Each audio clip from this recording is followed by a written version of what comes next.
My wife has a best male friend. They're so close they sleep in the same bed, and even drink from the same bottle of water. I asked them to keep some distance, but my wife scolded me, saying I was petty and not acting like a real man. She even said, if anything were going to happen between us, it would have happened long ago. There wouldn't even be a you in the picture. Fair enough. So I turned around and found myself a female bro. Chapter 1. When Willow once again didn't come home for the night with Makoto.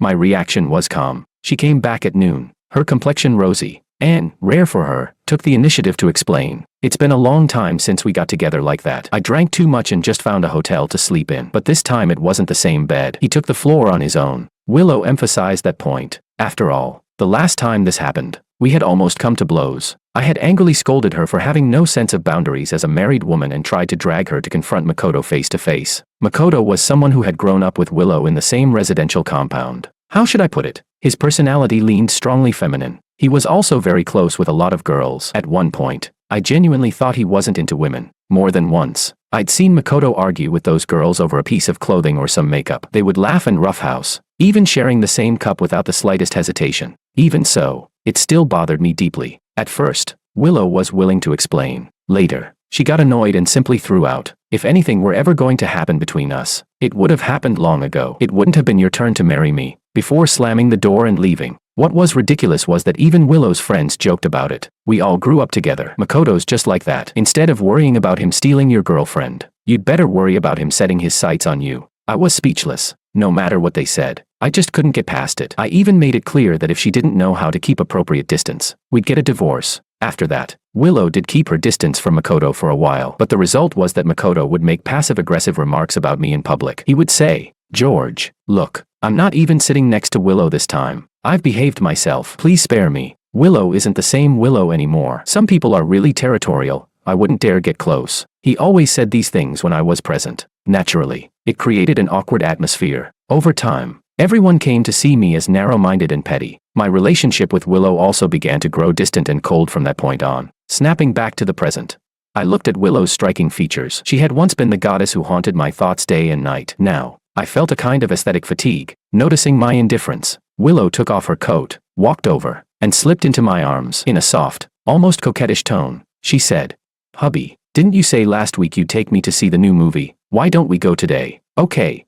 That was a film I had really wanted to watch with her. As soon as it premiered, I asked Willow out. She said she was going shopping with her friends. The next day, I saw Makoto post about going to the movies. 2 tickets. No faces were shown, but in the photo there was a slender hand with long fingers wearing Willow's wedding ring on the ring finger. I caught a faint trace of cigarette smoke on Willow. Expressionless, I pushed her away and shrugged. Forget it. I continued packing my luggage. George. Willow looked displeased. Seeing what I was doing, she reached out and grabbed my arm. What are you doing? Every time you refuse to communicate and just walk away, you only know how to give me the cold shoulder. I've already told you, there's nothing between Makoto and me. I've always treated him like a woman. I know. Calmly, I pulled my hand back. You're just pure friends. It seemed my words choked her. Willow's expression grew uneasy. She let go of my arm and frowned. Then what are you doing? I'm going on a business trip, I explained. Her face darkened even more. She stared at me for a long time, as if trying to detect some trace of pretense on my face, but there was nothing. My reaction remained calm, because I no longer cared who she went to see a movie with, who she spent the night out with, who she went on dates with, whatever. It didn't matter anymore. Chapter 2. Seeing that I wasn't angry, Willow became even angrier. She seemed convinced I was just pretending, determined to make it up to me on her own terms. She grabbed my phone and tried to book movie tickets. I watched as she frantically searched through the app. Finally, I sighed and reminded her that movie's already been taken out of theaters. Her fingers froze on the screen. In that instant, I saw several different emotions flash across her face. The air filled with silent tension. The food on the table slowly grew cold. I bent down, packed the last item into my suitcase, and closed it. After that day, Willow suddenly became unusually attentive toward me. During the few days of my business trip, she sent voice messages every morning and night on schedule, and kept asking about my return time. She said she would come pick me up at the airport. I told her when I would arrive. However, on the day I returned, as I walked out of the airport,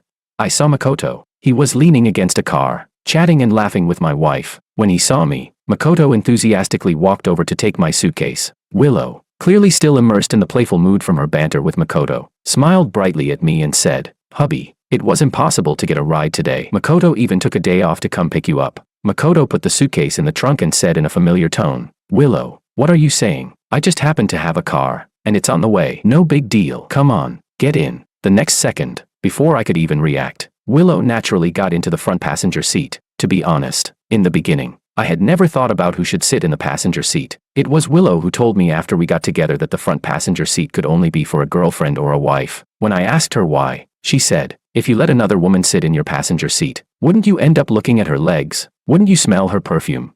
To assert her claim, she had even stuck a label on the dashboard, reserved for wife. How ridiculous. So was Makoto blind and unable to see her legs? Or had he lost his sense of smell and couldn't catch her perfume?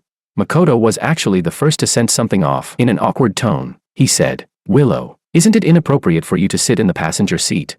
But Willow acted as if she hadn't heard him and continued talking to herself. We really have to thank Makoto today. Otherwise I wouldn't have known what to do. Hubby, if you don't believe me, we have chat records in our group. That group was the childhood friends group from their old residential compound. I wasn't in it. Makoto replied, I couldn't just leave you stranded, could I? Besides, if you complain to my godfather and godmother, I'm dead. As he spoke, he lifted his hand as if to pinch Willow's cheek. Halfway through, as if remembering something, he withdrew it and gave me a lingering, slightly uneasy smile. George, I'm just used to this. I don't mean anything by it. Ever since that huge fight between Willow and me, Makoto had gone from openly touching her without restraint to pretending to be cautious while still making physical gestures, as if everything was my fault, as if my narrow-mindedness had forced him to deliberately keep his distance from Willow. But if Makoto truly wanted to keep his distance, why did he still ask Willow out to dinner afterward? Why did she still spend nights out with him?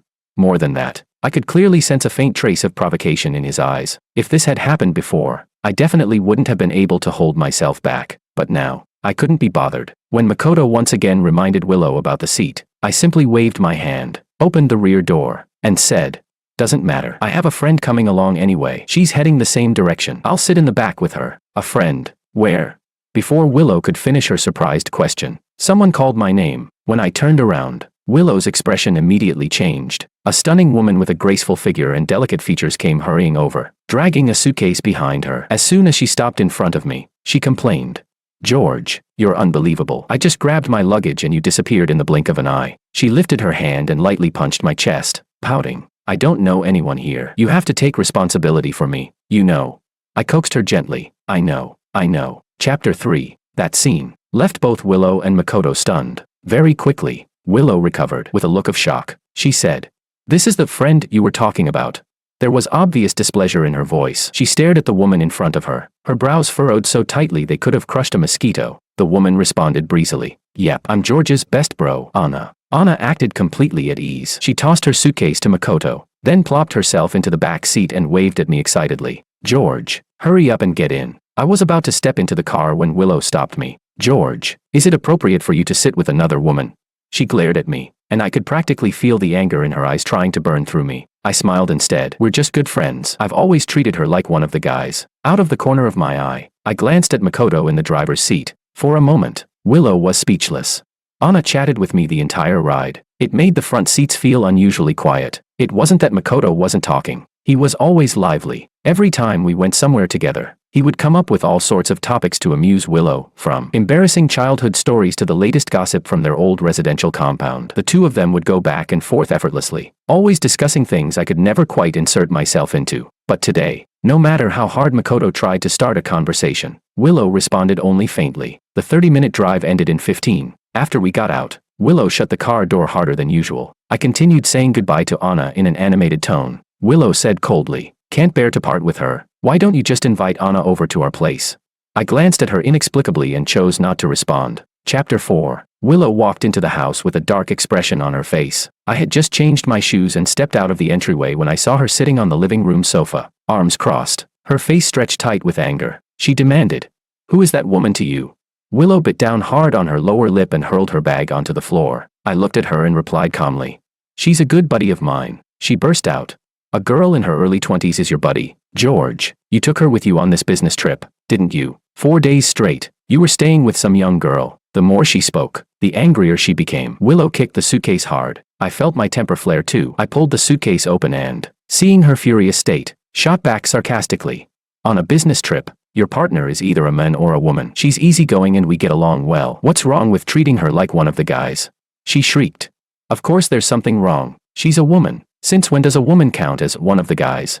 What? You can have best male friends, but I can't have a female bro.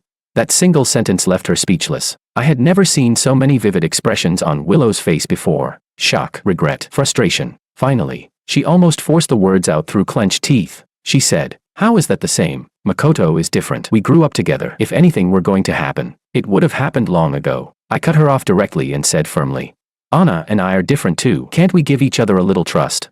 Chapter 5. Willow had hit a wall. For several days in a row, she gave me the silent treatment. We drifted along in that lukewarm tension for a few days. Then her parents invited us over for dinner. At the table, my father-in-law and mother-in-law could clearly sense something was off between us. They subtly pressed Willow.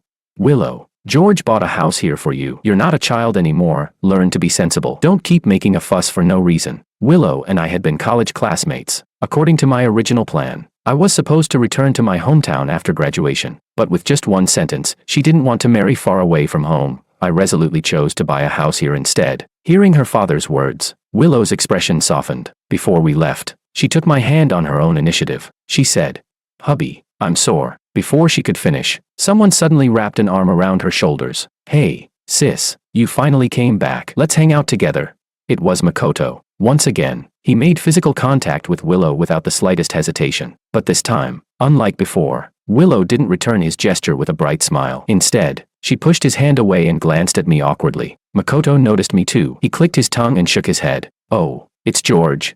As he spoke, he deliberately stepped back and raised both hands, making a show of keeping his distance. Looking up, I saw a group of people following in behind him. A fashionably dressed girl said, "Willow, you're back," and didn't even say hi in the group chat. "If Makoto hadn't mentioned he saw you, we wouldn't have known." Another guy chimed in.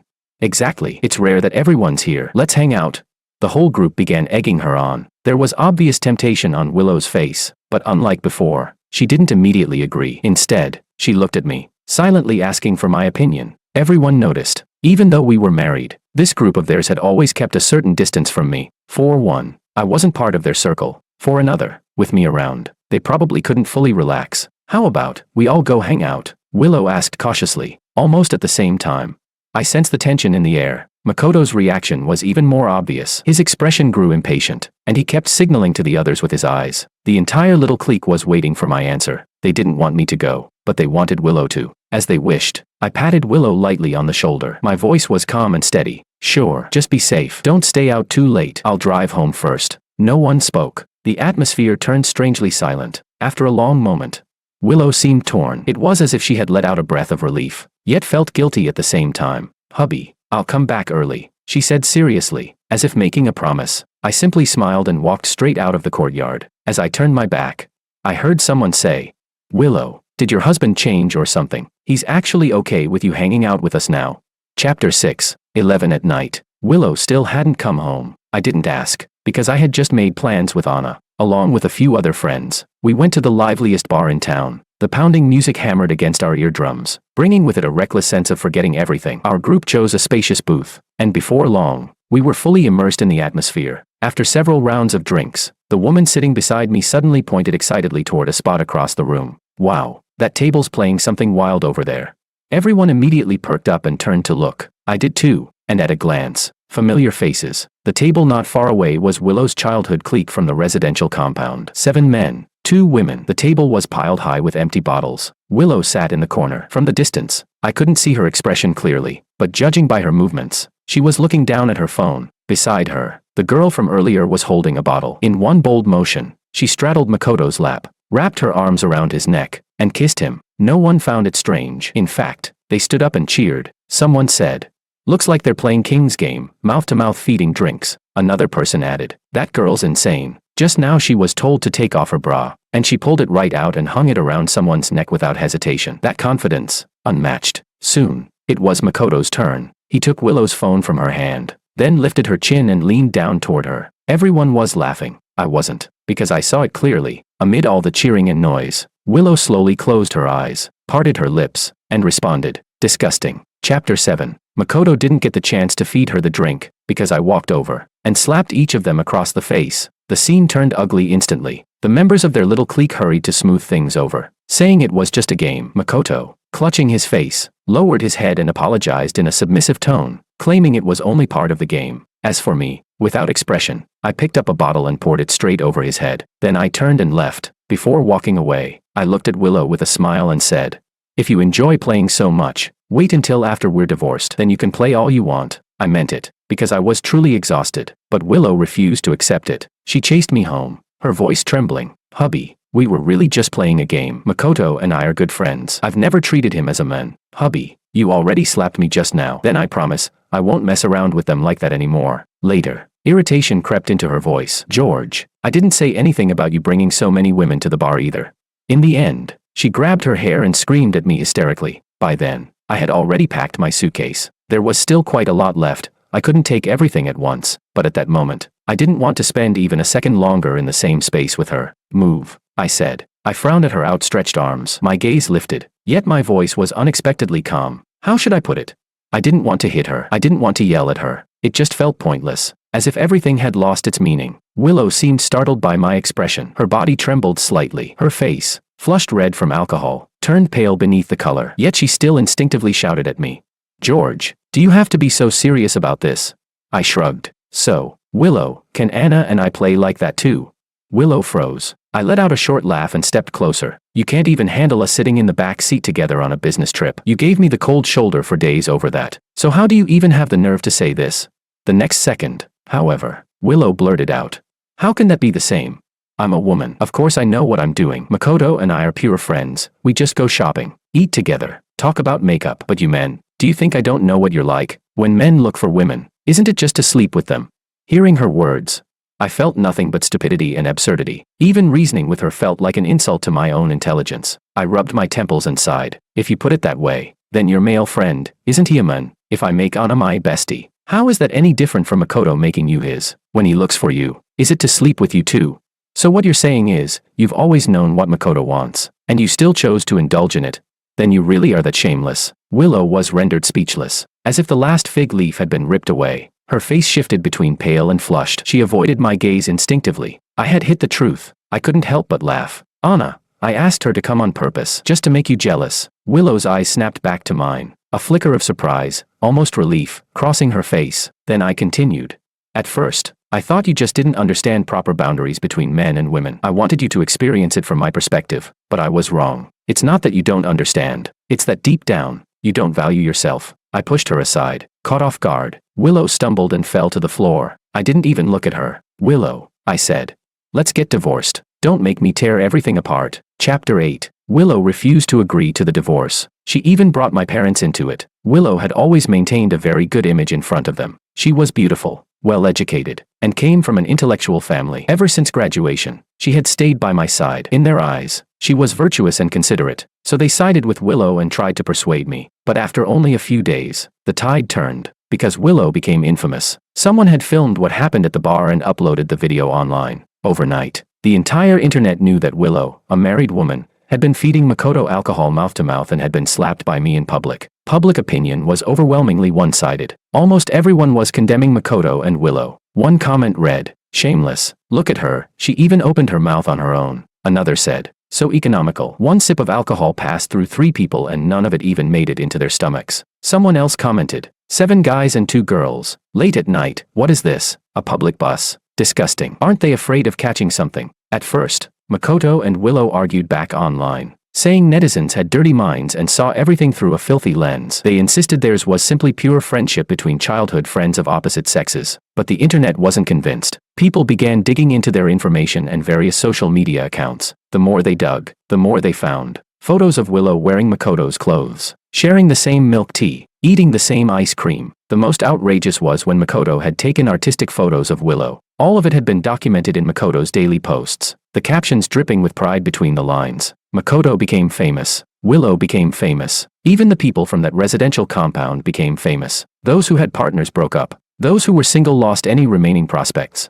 Influencer accounts mockingly dubbed them Snow White and the 7 Dwarfs. Netizens joked that this was the worst defamation Snow White had ever suffered. Watching it all unfold, I couldn't deny. A small part of me felt satisfied. Makoto had been like a tumor in my relationship with Willow, growing bigger and bigger. I tried to cut it out, but Willow never took it seriously. Now the tumor had backfired, and I had already withdrawn. After a few days at the top of trending lists, the controversy was eventually suppressed. Some of the people in that compound were wealthy and well-connected local heirs with powerful networks. Almost overnight, the negative posts were wiped clean. Makoto's accounts were completely cleared. A few days later, Willow's parents came to see me. They begged me to visit Willow. The night before, she had tried to end her life by cutting her wrists. By the time she was discovered and rushed to the hospital, she was already in a deep coma. It took an entire night of emergency treatment to save her life. Now she lay in a hospital bed, murmuring my name over and over. Willow's father said, "I know Willow was wrong, but for the sake of the time you spent as husband and wife, please go see her once. George, consider it a favor to us as her parents." I went to the hospital. Willow had lost a lot of weight. The loose hospital gown hung emptily over her frame. Her face was pale, almost translucent. Only when she saw me did a faint glimmer of light return to her otherwise lifeless expression. I walked over and stopped her from struggling to sit up. "When are you being discharged?" I asked. Her eyes brightened slightly. With difficulty, she said,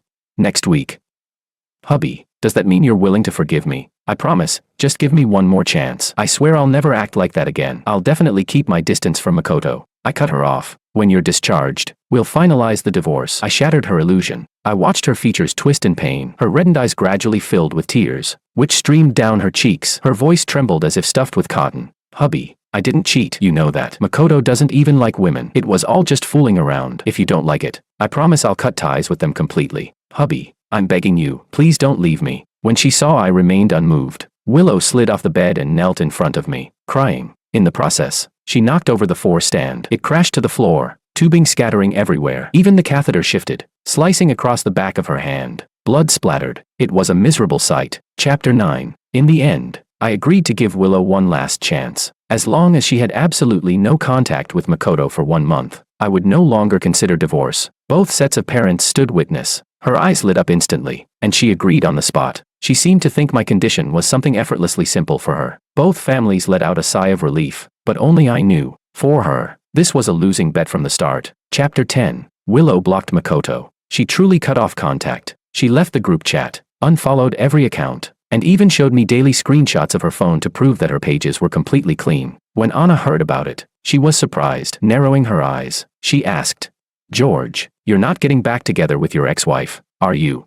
She leaned in, gossiping. Anna knew about the problems between Willow and me. During my business trip, she had carefully analyzed everything and suggested a strategy. Fight fire with fire. Let Willow experience what it felt like to have a bestie of the opposite sex. The effect had been obvious, but I had already seen this woman clearly. Our problem had never been Makoto. Seeing the concern in Anna's expression, I replied calmly, "The outcome of divorce won't change. Even if the divorce didn't go through, reconciliation was no longer possible, because last month, I was diagnosed with a malignant disease. The doctor told me my condition couldn't be delayed any longer. I hadn't told Willow. I hadn't told my parents either. The success rate of the surgery was less than 50%. Why burden my parents with unnecessary fear?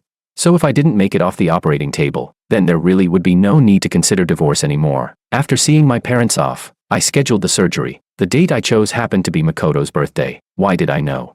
Because every year on Makoto's birthday, everyone from the compound had to show up, rain or shine. I chose that day on purpose, not out of rivalry. I simply didn't want Willow disturbing me that day. Anna drove me to the hospital. On the way, she cried harder than I did. She said, "George, you can't abandon your teammate and run off. I don't know anyone here. You have to take responsibility for me." Okay.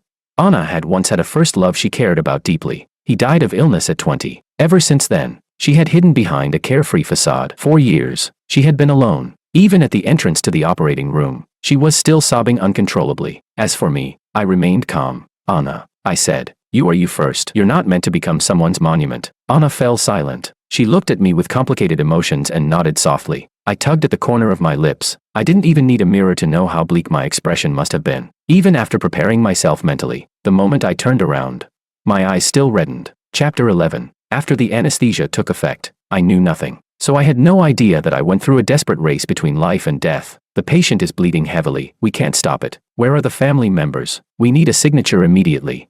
When the doctor rushed out of the operating room, Anna was stunned. The consent form was shoved into her hands, but she had no way to prove she was related to me. She pleaded, "Can you leave it blank for now? His parents aren't local. His wife is busy." The doctor looked anxious. "Are you kidding me? Hospital regulations. Call his wife right now. The patient is in critical condition." Anna snapped back to reality and began frantically calling Willow. 1 call, 2, 3, 13, 33, 53. No answer. By the 53rd call, the phone was directly hung up. Anna went from anxious, to panicked, to completely breaking down. Answer the phone. Willow, your husband is about to die. How can you have the nerve to go meet your lover? She screamed hysterically in the hospital corridor. Medical staff and patients gathered around, watching the scene. Many were moved. They cursed the unfaithful wife. They tried to help. Then someone said, if you can't reach her, try reaching someone who can reach her. It was like a sudden awakening. Using my phone, Anna dialed another number. Chapter 12. Willow arrived 15 minutes later. Behind her were her father and mother. When she came, her clothes were disheveled. The neckline of her dress was loose, and there was cream from a cake smeared across her hair and clothes. She looked utterly frantic. All of that, I only learned after waking up. When Anna told me, her eyes were still red as she said, thank goodness they got you in time and the surgery went smoothly. Otherwise, I really would have lost you. Anna called it luck. I merely asked calmly, is Willow still kneeling outside? This time, Willow was kneeling at the entrance to my hospital room. No one spoke up for her. Her parents knew they were in the wrong. After the surgery, they comforted me for a long time. Before leaving, Willow's father patted my shoulder. His voice was hoarse. George, all these years, how have you endured it? My daughter, she's beyond saving. If you want a divorce, we won't try to persuade you anymore. We'll handle it however you wish. Coming back to the present, I met Anna's complicated gaze and said calmly, help me out. Anna wanted to stop me, but she couldn't win against my insistence. She placed me in a wheelchair and pushed me toward the door. In the hospital corridor, Willow was still kneeling. She was still wearing the wrinkled formal dress from earlier that day. One side of her face was swollen. Anna had slapped her. In front of everyone, Willow hadn't fought back. And now, despite the people constantly passing by, Willow, who had always hated being stared at, had not moved an inch. When she saw me, her face filled with pain and sorrow. But before she could speak, I had already thrown a document in front of her. You lost. 3 simple words. All the color drained from Willow's face. The corridor was noisy with whispers from onlookers, but none of it drowned out her broken sobs. She didn't even look at the paper on the ground. She cried toward me. You didn't tell me you were sick or having surgery. You didn't want me to worry. Right, but I. The more she spoke, the more distraught she became. Finally, she slapped herself hard across the face. I rolled my eyes. You're overthinking it. I didn't tell you because I was afraid you'd make things worse for me. My voice was weak. I leaned against the wall and said plainly, and I knew very well, you wouldn't have come today anyway. Even though the condition had been simple. Just 1 month without contacting Makoto. Such a simple thing, but Willow couldn't do it. Pressing her lips together, she said, when we were in elementary school, Makoto saved my life. So I promised him we would always spend our birthdays together. When Willow was in 3rd grade, she ran away from home. By sheer coincidence, she hid inside a shipping container for the night. The result? When she woke up the next day, she was already thousands of meters in the air, the container suspended and swaying. Fortunately, Makoto, who had secretly followed her, discovered it in time and saved her. From that day on, Willow became dependent on him. They were inseparable. But wrong was wrong. No matter how many reasons there were, I had no obligation to understand the emotional logic behind them. Chapter 13. Willow agreed to the divorce. All the paperwork was completed. Soon, the 1-month cooling-off period passed. When we walked out of the Civil Affairs Bureau, her expression looked like someone attending a funeral. She still refused to give up. She begged me for one more chance. She said she wanted to atone. She said she loved me. She cried in front of me again and again. From pleading at first, to desperate, relentless clinging in the end. In the struggle, neither of us noticed that we had stepped onto the road, nor did we notice a familiar Maybach driving straight toward me. Bang. It all happened too fast. By the time I reacted, Willow had already been sent flying in front of me, like a slow-motion freeze frame in a film. Before she was thrown into the air, the last words she said to me were, "I'm sorry." In that instant, my heart stopped. Only when her body hit the ground did my mind catch up. I rushed forward. At that moment, Makoto burst out from the driver's seat. When he saw that the one struck was Willow, he roared like a madman. He screamed for me to die and lunged at me with a knife in his hand. But within seconds, patrolling police officers forced him down onto the hood of the car and wrested the knife away. He shouted, "George, fuck you. Why aren't you the one who's dead? If it weren't for you, Willow would never have cut ties with me. It's all because of you, bastard. I'm gonna fucking kill you."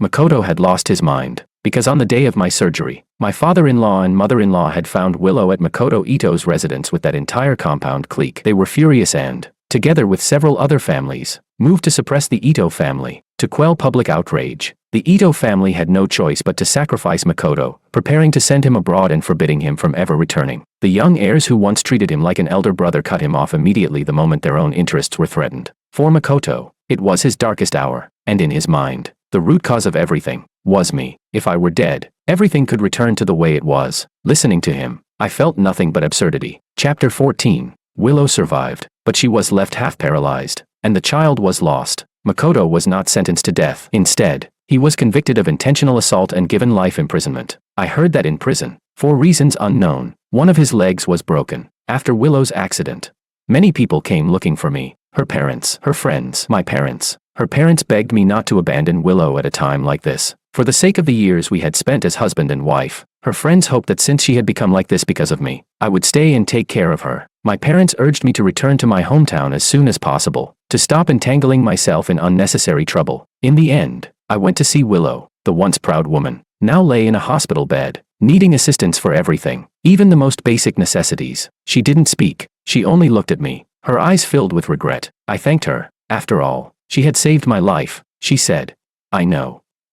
I don't have the right to ask you to stay." Willow choked on her words. Her voice was hoarse and heavy with sorrow. "Everything now is my own doing. This is my punishment." I waved my hand lightly. "It's not that extreme. The doctors didn't give you a death sentence. If you cooperate with treatment, you still have a chance to stand again." At that, Willow's eyes lit up with emotion. She looked at me with hope, nervous, cautious. "So you're willing to?" I cut her off. "I've already made arrangements to return to my hometown. You know that if you hadn't said you didn't want to marry far away, I would have developed my career back home after graduation." My tone was steady and unhurried. In that instant, I watched Willow's face dim, like a sunflower stripped of sunlight. Her eyes reddened. Her smile was bitter and self-mocking. "I knew it," she said softly. "Trash like me deserves to rot in the mud for the rest of my life." "Willow," I said, "we each have our own lives. You can no longer affect me, and you shouldn't live defined by me either." I cut off her self-loathing. Perhaps my gaze was too sharp, piercing straight through her. The hospital room fell silent enough to hear a pin drop. Sunlight filtered through the window and fell across my body,